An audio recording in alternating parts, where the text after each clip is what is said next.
ಫಸ್ಟ್ಗೆ ನೆನಪುದಂದ್ರೆ ಗೋಕಾಕ್ ಕಂಪನಿಯಿಂದ. ಯಾಕಂದ್ರೆ ನಾವು ಸಣ್ಣ ಹುಡುಗಿದ್ದಾಗ ಪಡೇಸೂರು, ಗೋಕಾಕು, ಬೆಳವಣಿಗೆ ಇಂಥ ಕಂಪನಿ ಫೇಮಸ್ ಇದ್ದು ಅವಾಗ. ಈಗ ಆಮೇಲೆ ಗೋಕಾಕ್ ಕರ್ನಾಟಕ ಅದಕ್ಕೆ ಪ್ರಸಿದ್ಧಿ. ಆ ಇತ್ತಿತ್ತಲಾಗಿ ಇವರು ಒಂದು ಕೆಲಸ ಮಾಡಿದ್ರು. ನಮ್ಮ ಮಾಲ್ತಿ ಅಂಟಿ ಅವರು ಹಾಗೂ ಸಂಘಟಕರು ಇಬ್ಬರೂ ಕೂಡಿ ಕಲಾವಿದರಿಗೆ ಸನ್ಮಾನ ಮಾಡುವುದು ಅಂತ ಒಂದೇನು ಮಾಡಿದಾರ. ಅದಕ್ಕೆ ಅವರ ಪಾದಕ್ಕೆ ನನ್ನ ನಮನಗಳು. ಯಾಕಂದ್ರೆ ಕಲಾವಿದರಿಗೆ ಸನ್ಮಾನ ಸತ್ಕಾರ ಆದರೂ ಮುಗಿದ್ರೆ ಅವ್ರ ಮುಂದೆ ಏನೂ ಬೇಕಾಗಿಲ್ಲ.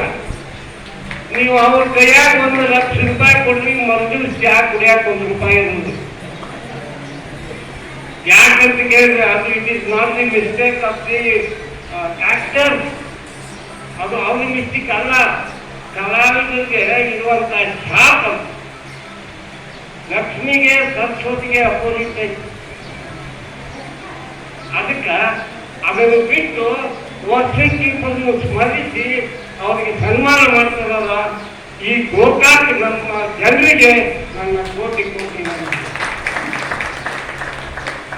ಇಲ್ಲ. ಈ ಮಾತು ಯಾಕೆ ಹೇಳ್ತಿಲ್ಲ ಅಂದ್ರೆ, ಸುಮಾರು 190 ಮಂದಿ ಮಣ್ಣು ಬರುವುದು ಅಂದ್ರೆ ಪಟ್ಟಿ ಹಚ್ಚಿ ಮಣ್ಣು ಕೊಡ್ತಾರೆ. ನಾನು ನೋಡೀನಿ ಇದನ್ನು. ಆದ್ರೆ ಎಲ್ಲೋ 110 ಮಂದಿ ಮಾಲ್ಕಪ್ಪನಂತವ್ರು ಆ ರಂಗಭೂಮಿಯ ಸೇವೆಯನ್ನು ನಿಷ್ಠೆಯಿಂದ ಮಾಡಿ ಹೊರಗೆ ಬಂದಾಗ, ಆಗ ಇಂಥ ಕಲಾವಿದರು ಇಂಥ ಕಾರ್ಯಕ್ರಮ ಮಾಡ್ತಾರಂದ್ರೆ ನನಗೆ ಬಹಳ ಖುಷಿ ಆಯ್ತು. ಎಲ್ಲಿ ಮೈಸೂರು, ಎಲ್ಲಿ ಗೋಕಾಕು, ಎಲ್ಲಿ ಕಮಟಗಿ, ಕನಕಟ್ಟಿ, ಅಲ್ಲಿಂದ ಇಲ್ಲಿಯವರೆಗೆ ಬಂದ ಇಂಥ ಕಾರ್ಯಕ್ರಮಗಳನ್ನು ಮಾಡಿ